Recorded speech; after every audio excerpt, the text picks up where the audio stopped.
आज हम लोग क्लास 8 का एक और चैप्टर जो है स्टार्ट करने जा रहे हैं, कोल एंड पेट्रोलियम। ठीक है, जिसके बारे में आप प्रीवियस क्लासेस में भी पढ़ चुके हैं और पढ़ते आए हैं। ये दोनों जो है रिसोर्स होते हैं, और ये कौन से रिसोर्स होते हैं? मिनरल रिसोर्स इनको कहा जाता है। ये एक प्रकार के मिनरल रिसोर्सेज होते हैं जो हम लोग अर्थ से डग आउट करके निकालते हैं, अर्थ से डग आउट करके निकाला जाता है।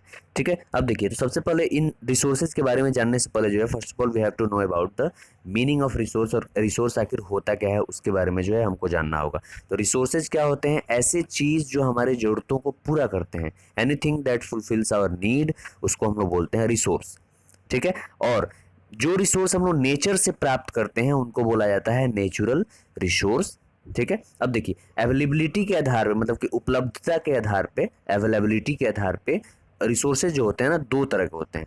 ठीक है, पहला होता है एक इनएग्जॉस्टिबल रिसोर्स, और दूसरा होता है एग्जॉस्टिबल रिसोर्स। इनएग्जॉस्टिबल रिसोर्स को हम लोग रेन्यूएबल रिसोर्स भी बोलते हैं। इनएग्जॉस्टिबल रिसोर्स को हम लोग रेन्यूएबल रिसोर्स बोलते हैं।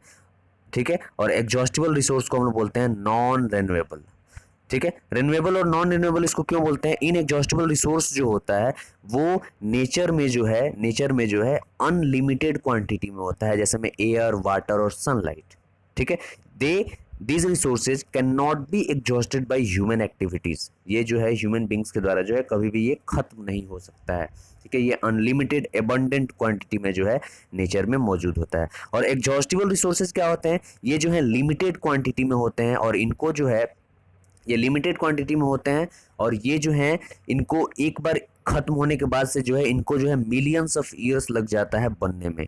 ठीक है, that is why they are called non renewable resource. They can be renewed but it takes a lot of time. ये जो है बहुत ज़्यादा समय लेते हैं। ये जो रिन्यू हो सकते हैं, दोबारा बन सकते हैं, लेकिन ये जो है बहुत साल लग जाते हैं इनको जो है बनने में।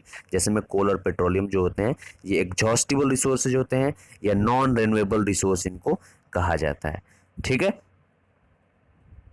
तो इसके बाद से हम लोग को कोल और पेट्रोलियम में और आगे क्या पढ़ना है? सबसे पहले जो है हमको पढ़ना है, ये तो रिसोर्सेज के बारे में हो गए। इसके बाद से हम लोग को पढ़ना है कि फ्यूल्स आखिर होते क्या हैं, क्लासिफिकेशन ऑफ फ्यूल्स। कोई फ्यूल्स जो हम लोग इस्तेमाल करते हैं वो लिक्विड स्टेट में होते हैं, कोई सॉलिड स्टेट में होता है, कोई गैसियस फॉर्म में होता है, जैसे सीएनजी, एलपीजी, ये सब जो होते हैं गैसियस फॉर्म में होते हैं।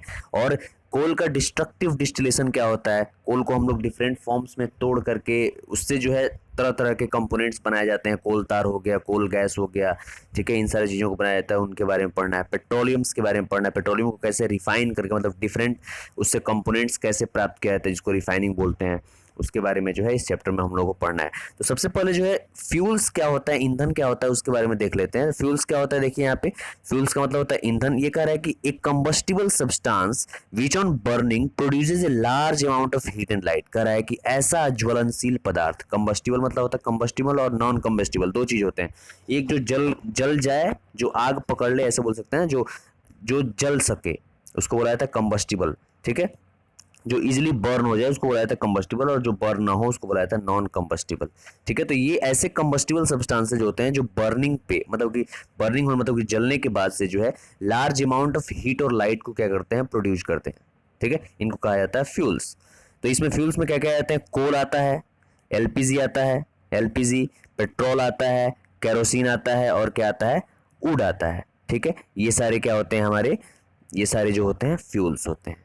ठीक है, अब देखिए, उसके बाद से हम लोग को पढ़ना है क्लासिफिकेशन ऑफ फ्यूल्स के बारे में। फ्यूल्स को जो है कितने भागों में बांटा गया है, किन किन भागों में बांटा गया है, इसके बारे में जो है हम लोग को पढ़ना है। तो फ्यूल्स का क्लासिफिकेशन कैसे होता है? Fuels are classified on the basis of physical states in which they occur. कह रहा है कि फ्यूल्स को जो है तीन भाग, फ्यूल्स को जो है इनका क्लासिफिकेशन जो है फिजिकल स्टेट के आधार पे हुआ है, मतलब कि किस अवस्था में ये नेचर में पाए जाते हैं या किस रूप में ये होते हैं, उस स्टेट के आधार पे जो है, फिजिकल स्टेट के आधार पे जो है इनको बांटा गया है। So fuels are classified into as solid, liquid and gaseous fuels. कह रहा है कि इसलिए फ्यूल्स को जो है तीन भागों में बांटा गया है, solid fuels, liquid fuels and gaseous fuels.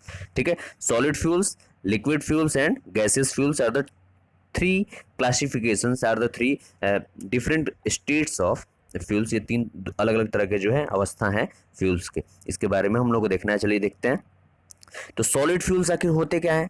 Combustible substances which are solid at room temperature are called solid fuels. कह रहा है कि ऐसे फ्यूल्स या ऐसे कंबस्टिबल सब्सटेंस, ऐसे ज्वलनशील पदार्थ जो रूम टेम्परेचर पे यानी कि 27-37 डिग्री सेल्सियस पे जो है वो क्या हो, सॉलिड फॉर्म में हो, सॉलिड के रूप में हो, उनको हम लोग बोलते हैं solid fuels. Solid fuels contain mainly carbon both as free and combined carbon. कह रहा है कि अब देखो कार्बन फ्री और कंबाइंड का मतलब होता है कार्बन जो है फ्री स्टेट में, मतलब कि सिंगल एटम के रूप में लाई करते हो, और कंबाइंड फॉर्म का मतलब होता है जहाँ पे कार्बन जो है बहुत सारे कार्बन एक साथ जो है, जैसे मैं C6 C8 ऐसे जो है C10 C60 ये सब जो है कार्बन जो है कंबाइंड स्टेट में होते हैं, मतलब कार्बन जो है बहुत सारे कार्बन के एटम्स जो है एक साथ मिल के ऐसे लाई करते हैं। तो इनके अंदर सॉलिड फ्यूल्स के अंदर जो है ऐसे ही कार्बन होते हैं जो कंबाइंड फॉर्म में भी होते हैं, ऐसे फ्री कार्बन भी होते हैं। In rural areas firewood, agricultural waste, animal dung, cakes are the major sources of energy. कह रहा है कि जो हम लोग ग्रामीण क्षेत्रों में जो हम देखते हैं, ग्रामीण क्षेत्रों में क्या होता है कि लोग जो है क्या करते हैं, फायरवुड का लकड़ी का इस्तेमाल करते हैं, ठीक है, लकड़ी का इस्तेमाल करते हैं, और किसका इस्तेमाल करते हैं, एग्रीकल्चर से संबंधित जो वेस्ट प्रोडक्ट्स होते हैं उसका भी इस्तेमाल करते हैं, ठीक है, घास फूस ये सब जो होता है सूखा हुआ होता है उसका इस्तेमाल करते हैं, और एनिमल डंग के केक्स जो होते हैं, मतलब काऊ के गाय का गोबर का जो केक बनता है, ऐसे बोल सकते हैं, चिपरी जिसको बोला जाता है, उपला जिसको बोला जाता है, तो वो भी क्या होता है, एनर्जी का मेन सोर्स होता है। And this all fuels are in solid states. Okay, अब हम लोग को देखना है इसके एग्जांपल्स यहाँ पे क्या क्या हैं, देख लीजिए इसके एग्जांपल्स जो हैं सॉलिड फ्यूल्स के एग्जांपल्स क्या क्या हैं।